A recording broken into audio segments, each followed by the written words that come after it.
بسم اللہ الرحمن الرحیم۔ الحمدللہ، آج ہماری تلاوت کا آغاز چوتھے پارے کے آخری پاؤ سورہ النساء، اس کے آغاز میں اللہ کا حکم ہے، لوگو اللہ سے ڈرو،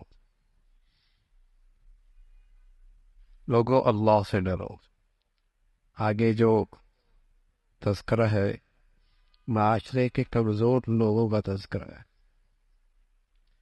جن کے حقوق ادا کرنا اور جن کے ساتھ عدل و انصاف سے کام لینا اور جن کی ذمہ داری صحیح طور پہ بجا لا دینا خوف خدا کے بغیر ممکن نہیں۔ اللہ کا خوف ہوگا تب ان کمزور طبقے کے ساتھ بھی انصاف ہوگا، ان کی حقوق کی ادائیگی ہوگی، ان کی ذمہ داریاں صحیح طور پہ بجا لائی جائے گی۔ ان میں یتیم ہے، ایسا نہ کرنا اچھا مال اپنے پورے مال سے تبدیل کر دو۔ بچیوں کے وراثت کا معاملہ ہے، عورت کے حقوق کا معاملہ ہے۔ شریعت نے 1 سے 4 کی اجازت ضرور دی ہے، لیکن عدل شرط ہے، انصاف شرط، استعداد اور صلاحیت شرط، ورنہ ایک اتفاق، پھر ظلم نہ کرو، پھر زیادتی نہ کرو۔ اسلام سے پہلے جاہلیت میں متعدد شادیوں کی اجازت تھی، رواج تھا، لیکن وہاں کوئی حد نہیں تھی، 10 20 سینکڑوں۔ اور وہاں ایک عورت مشہور ہوتی تھی کہ یہ بیوہ ہے، شوہر زندہ ہے، زندہ شوہر کی بیوہ، یعنی اس کے کوئی حقوق نہیں تھے، اس کے کوئی حقوق نہیں تھے۔ اسلام نے 1 سے زائد کی اجازت دی، لیکن شرط لگائی عدل کی، انصاف کی، اور اس کی حد بھی مقرر فرمائی، ورنہ پھر ایک پر اکتفاق کرو، اور جب شادی کرو تو اس کا مہر دو جو مقرر کیا ہے، نہیں تو کل قیامت میں مقروض اٹھو گے، ان کا قرض دو۔ یتیموں کے مال میں اس بات کا خیال رکھو، مال اللہ کی ایک نعمت ہے، اگر معصوم بچے ہیں تو ان کی سمجھ بوجھ کے بغیر ان کے پیسہ ان کے حوالے نہ کرو۔ یتیم کا مال کھانا ایسا ہے جیسے پیٹ میں آگ بھرنا۔ پھر وراثت کی تفصیلی احکامات آئے۔ زمانہ جاہلیت میں عورت کی کوئی وراثت نہیں ہوتی تھی، ان کا یہ جملہ مشہور تھا، وراثت اس کے لیے ہے جو گھوڑے پہ سوار ہو، جنگ کرنا آتی ہو، میدان میں دشمن سے مقابلہ کرنا آتا۔ بچے اور عورت میں یہ صلاحیت کوئی نہیں، اس لیے وہ وراثت کی مستحق بھی کوئی نہیں۔ اسلام آیا، اس نے ہر کمزور کے حقوق کا تحفظ کیا، بچوں کے حقوق بھی بتائے، عورتوں کے حقوق بھی بتائے، اور پھر تفصیل کے ساتھ وراثت کے احکام بتائے۔ اس میں ماں کا بھی حق ہے، بیٹی کا بھی حق ہے، بیوی کا بھی حق ہے، ٹھیک ہے، باپ کا بھی ہے، شوہر کا بھی ہے، اولاد کا بھی ہے، سب کے حصے مقرر کیے۔ اور کچھ ایسے رشتہ دار ہیں جو ضرورت مند ہے، وراثت کے مستحق نہیں ہے، وراثت کے حقدار نہیں ہے، ان کو اگر کچھ دے دیا تو اچھی بات ہے۔ اور بتایا کہ وراثت کے حصے اللہ نے مقرر کیے، تم اس میں کبھی زیادتی نہ کرنا، اللہ زیادہ علیم ہے، زیادہ حکمت والے ہیں، تمہیں نہیں پتا کس کے لیے کیا بہتر ہے، اللہ زیادہ جانتا۔ یہ جو اللہ رب العزت نے حصے مقرر کی ہیں، تم ان حصے کے مطابق وراثت کو تقسیم کرو، یہ اللہ کے حدود ہیں، اس سے تجاوز نہ کرو۔ اس میں پورا ایک رکوع ہے اور بڑے تفصیل کے ساتھ وراثت کے احکام ہیں، لیکن بدقسمتی ہے آج مسلمان انہی احکامات میں بڑی کوتاہی کر، اور پھر کچھ عرصے کے بعد ایسی جنگ کھڑی ہوتی ہے کہ کوئی اس کا صلح کا سرا نہیں ملتا۔ ابھی کی صلح کیسی ہو؟ اس لیے کہ جب وراثت کا وقت تھا تقسیم نہیں ہوئی، جائیدادیں جس کے پاس تھی پڑی رہ گئی، اور وہ لاکھوں کی کروڑوں کی ہو گئی، ہزاروں کی لاکھوں کی ہو گئی، اب کا جی چاہتا ہے دینے، اب جنگ کھڑی ہو، لڑائی جھگڑے اور نہ ختم ہونے والی نفرت۔ وقت پہ وراثت تقسیم ہوئی، شریعت کا حکم ہے جانے والا جیسے ہی چلا جائے سب سے بڑی اس کے ساتھ خیر خواہی یہ ہے کہ اس کی وراثت جلدی تقسیم کر دو شریعت کے مطابق۔ بیٹیوں کا ہے، بہنوں کا ہے، بیوی کا ہے، باپ کا ہے، چھوٹے بچوں کا ہے، سب کا حق تقسیم کر۔ اور پھر ساتھ اللہ رب العزت نے بار بار فرمایا کہ دیکھو اللہ علیم اور حکیم ذات ہے، یہ حصے اس کے مقرر کردہ ہے، یہ اس کے مقرر کردہ۔ آگے شہوت کو غیر فطرتی انداز میں پورا کرنا، غیر فطرتی انداز، ناجائز حرام طریقے سے، اس کی مذمت فرمائی ہے، اور فرمایا کوئی بھی جہالت اور نادانی میں گناہ کرے گا، توبہ کرے گا، اللہ رحم فرما دیں گے، لیکن توبہ شرط ہے، ندامت شرمندگی شرط ہے، اللہ تعالیٰ معاف فرما دیں گے۔ اور فرمایا کہ زمانہ جاہلیت کی طرح نہیں کہ کسی کا شوہر کا انتقال ہو گیا تو اب اس بیوہ کی جائیداد بھی لوٹ لی اور اس کا بھی کوئی حق نہیں کہ جہاں مرضی شادی کر لے، اس کا کوئی حق نہیں۔ جیسے اس کی زمین وراثت میں جا رہی ہے، ایسی زمانہ جاہلیت میں اس کی بیوی بھی وراثت میں جا رہی ہوتی، جس کی طاقت ہوتی تھی اسی قبضے میں چلی جاتی، اس کی مذمت فرمائی۔ اور پھر ان تمام رشتوں کا تذکرہ فرمایا جو قرابت کی وجہ سے، جن سے نکاح جائز نہیں، پھپھی، خالہ، تمام رشتوں کا تذکرہ فرمایا، اور ساتھ ساتھ بتایا کہ یک باری کی ایک ہی ساتھ دو بہنوں کا نکاح بھی جائز۔ ہاں، اس کے علاوہ جن عورتوں سے نکاح کرنا چاہتے ہو، نکاح کا مقصد بہت شہوت پورا کرنا نہ ہو، پاک دامن رہنا مقصود ہے، عفت اور پاک دامنی مقصود ہے۔ اور جس سے بھی نکاح کرو اس کا مہر دو، اس کا حق ادا کرو۔ اللہ رب العزت انسان کی کمزوریوں کا لحاظ کر کے جو احکامات دیتے ہیں، ان احکامات میں اس کمزور انسان کی سہولت کا معاملہ ہے۔ یہ کہا نا کہ حرام نہ کرو، حلال کر لو، یہ تو نہیں کہا کہ پینا ہی نہیں ہے، اور یہ تو نہیں کہا کہ پہننا ہی نہیں ہے، یہ تو نہیں کہا کہ کھانا ہی نہیں ہے، اور یہ تو نہیں کہا کہ عورت کے قریب ہی نہیں جانا، کہا جاؤ لیکن حلال طریقے، کھاؤ حلال طریقے، پیو حلال طریقے، تمیز سکھائی، مہذب بنایا، چھپایا نہیں بنایا، جانور نہیں بنایا کہ جدھر چاہے منہ مار لے۔ تو اللہ نے انسان کی ان کمزوریوں کا خیال رکھے، اس کی سہولت کے لیے احکامات دیے، اور پھر تلقین فرمائی ایمان والو کسی کا مال ناحق طریقے سے نہ کھاؤ۔ اور جس طریقے سے ناحق مال کھانا غلط ہے، ایسا اپنا مال بھی ناحق جگہوں پہ خرچ کرنا بھی حرام ہے۔ جیسے کسی کا ناحق مال کھانا برا ہے، ایسے ہی اپنا مال ناحق جگہوں پہ خرچ کرنا بھی حرام ہے۔ یہ نہیں کہ مال آ گیا جہاں مرضی خرچ کر دو، کل قیامت پہ پوچھو گی۔ ایک سوال تو یہ ہوگا کمایا کہاں سے، دوسرا سوال یہ بھی ہوگا خرچ کہاں کیا ہے۔ بات یہاں تک کافی نہیں کہ خرچ کمانا صحیح ہو، اگلی بات بھی ضروری ہے کہ خرچ کرنا بھی ٹھیک،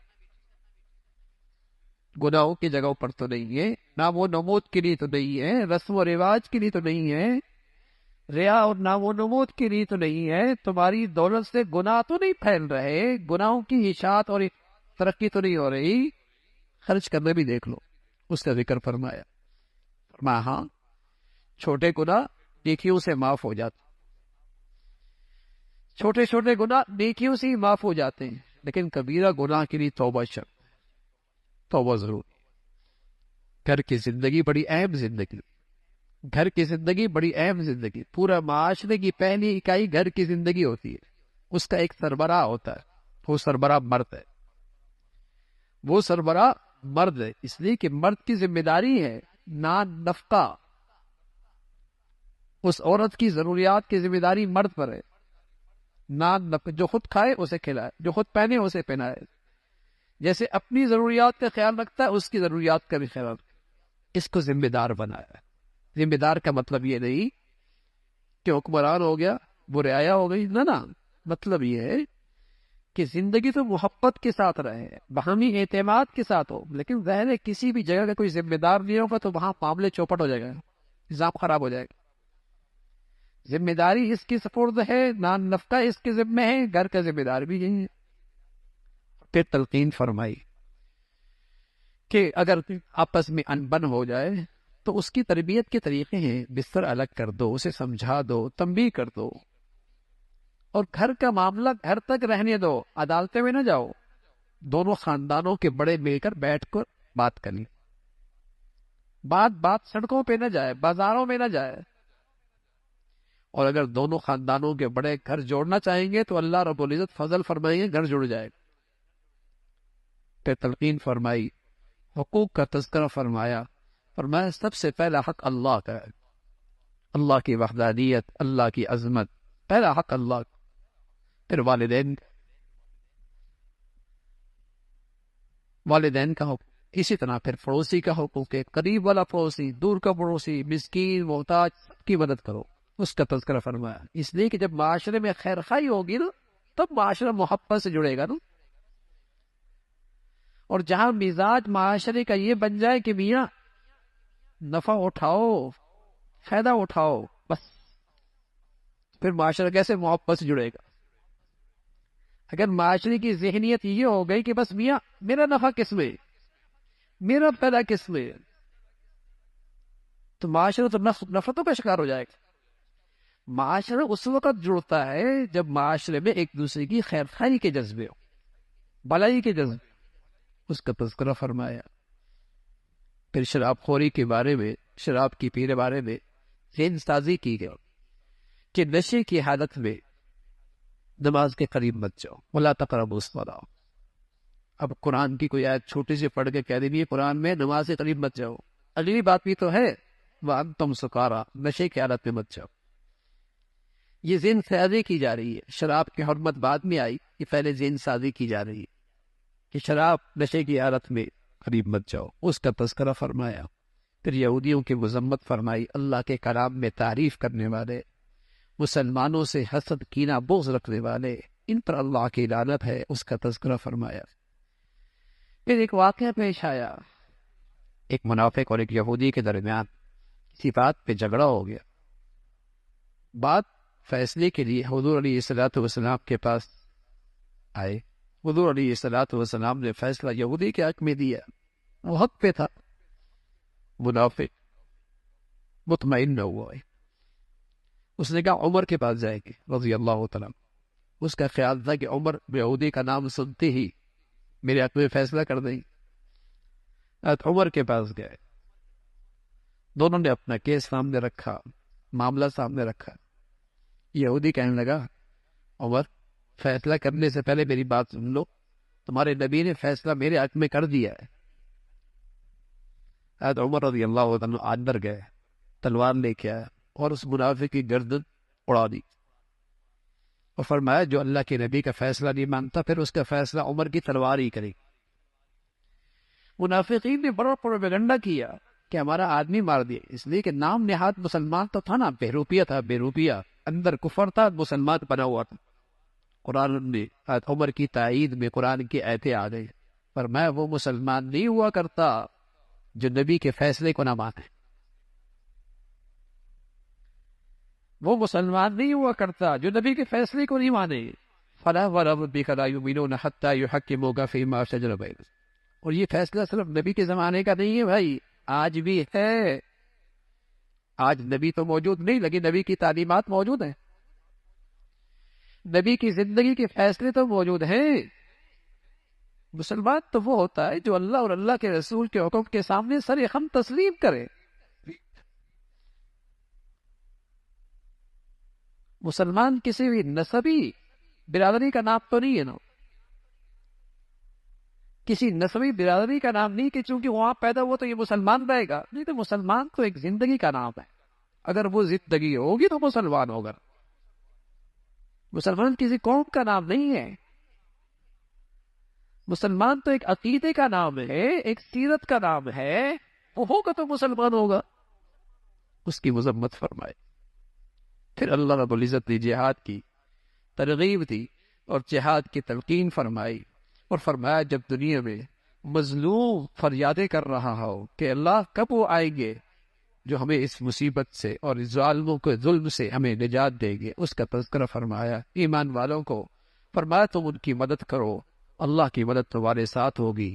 تم جہاد سے اس لیے فرار اختیار کرتے ہو کہ موت سے ڈرتے ہو، تو موت تو محفوظ قلعوں کے اندر بھی آ جایا کرتی، اور ضروری نہیں کہ میدان جہاد میں موت آ جائے، لیکن خیال رکھنا تمہارے ہاتھ سے کسی ایمان والی کی جان نہ جائے۔ اگر خطا جان گئی اس کا کفارہ ہے، اور اگر جان بوجھ کے کسی ایمان والے کی جان لے لی تو پھر تمہاری سزا جہنم ہے۔ اللہ حفاظت فرمائے۔ آج مسلمان فرقوں کے نام پر، زبانوں کے نام پر، علاقوں کے نام پر، صوبائیت کے نام پر، وطنیت کے نام پر مسلمان کی جان لیتا ہے، اور اگر یہ جان لینا حلال سمجھتا ہے کافر ہو جائے گا۔ اگر کسی مسلمان کی ایمان والے کی جان لینا حلال سمجھتا ہے تو کافر ہو جائے گا۔ ایک مسلمان کی جان لینا تو اللہ کیا بڑی قیمتی ہے، اس لیے بہت احتیاط اس کا تذکرہ فرمایا کہ ایک مسلمان کی جان اللہ کے یہاں بہت بہت قیمتی۔ اور پھر شرک کی مذمت فرمائی۔ اللہ رب العزت سب خطاؤں کو معاف فرما دیں گے، لیکن مشرک کا شرک معاف نہیں فرمائے۔ شرک اللہ کی ذات میں کسی کو شریک کرنا، یا اللہ کی صفات میں کسی کو شریک کرنا، چاہے عبادت بدنی ہو، چاہے مالی ہو، چاہے زبانی ہو، جو اللہ کے لیے خاص ہے کسی اور کے لیے نہیں کر سکتے۔ آپ التحیات میں پڑھتے ہیں نا، التحیات للہ والصلوات والطیبات، تمام بدنی عبادتیں، مالی عبادتیں، زبانی عبادتیں کس کے لیے؟ خالص اللہ کے لیے۔ سجدہ صرف اللہ کا ہے، طواف صرف اللہ کے گھر کا ہے، قبر کا نہیں۔ نظر و نیاز صرف اللہ کی ہے۔ سجدہ تعظیمی کسی غیر کے لیے ناجائز، سجدہ تعظیمی ہو یا سجدہ عبادت کا کسی غیر اللہ کے لیے حرام۔ سجدہ اللہ کا حق۔ شرک اللہ معاف نہیں کرتے، اور ان کی مذمت فرمائی اللہ رب العزت۔ جو بھی ایمان اور ایمان کی زندگی لے کے آئے گا، اللہ رب العزت اس کی نیکی ضائع نہیں کرے گی۔ پھر زمانہ جاہلیت میں جو عورتوں پہ مظالم ڈھائے جاتے تھے اور ناانصافیاں اور زیادتی کی جاتی تھی، اس کی مذمت فرمائی، اس کی مذمت فرمائی۔ اور اللہ رب العزت ایک قدرت کا تذکرہ ہے، اور ایمان والوں کو تلقین فرمائی، اپنے ہوں یا بیگانے ہمیشہ انصاف سے کام لینا، عدل سے کام لینا۔ اور اللہ کا حکم ہے، ایمان والو ایمان لے آؤ، ایمان والو ایمان لے آؤ، یعنی ایمان والو یقین لے آؤ، یقین۔ اللہ کے نبی صلی اللہ علیہ وسلم نے جو انسان بنائے نا، انسان، آج دنیا چیزیں تو بناتی ہے، انسان نہیں بنا رہا دنیا۔ آج دنیا میں یہ جنس نایاب ہے، پیغمبر دنیا میں انسان بنایا کر، اور جب دنیا میں انسان بن گئے تو دنیا میں امن اور سلامتی تھی۔ آج دنیا میں چیزیں بن گئی ہیں، انسان کی جنس نایاب ہے، اور اللہ کے نبی نے جو انسان کو بنایا، کون سا نسخہ استعمال کیا؟ یقین کا، اللہ کی ہستی ہے اور ہر جگہ ہے، یہ یقین پیدا کرتی ہے۔ تو کیا ہوا؟ اس کی خلوتیں اور تنہائیاں بھی پاک ہو گئی، اس کی زندگی پاکیزہ ہو گئی۔ اللہ کی ہستی ہے۔ میرے سامنے بچہ ہو تو میں گھٹیا حرکت نہیں کرتا، بچہ دیکھ رہا ہے، اللہ دیکھ رہا ہے، حیا نہیں کرتا۔ کیا مطلب؟ اللہ کی ہستی کا یقین نہیں نا۔ معصوم بچی دیکھے تو کچھ شرم کروں، حیا کروں گا، لحاظ کروں گا، کچھ پردے میں چلے جاؤں گا، کچھ اوٹ میں چلے جاؤں گا۔ اللہ دیکھ رہا ہے، حیا نہیں آتی، اس کا لحاظ نہیں ہے۔ تو وہ یقین پیدا کیا کہ اللہ کی ہستی ہے، اور اس ہستی کے دربار میں کل تمہاری حاضری ہے، احتساب ہونا ہے۔ اس نے انسان کے اندر کی کایا پلٹ دی۔ پھر اللہ رب العزت نے ان منافقین کی مذمت فرمائی جو کفار سے دوستیاں اس لیے لگاتے ہیں کہ شاید دنیا میں وہ عزت پالے۔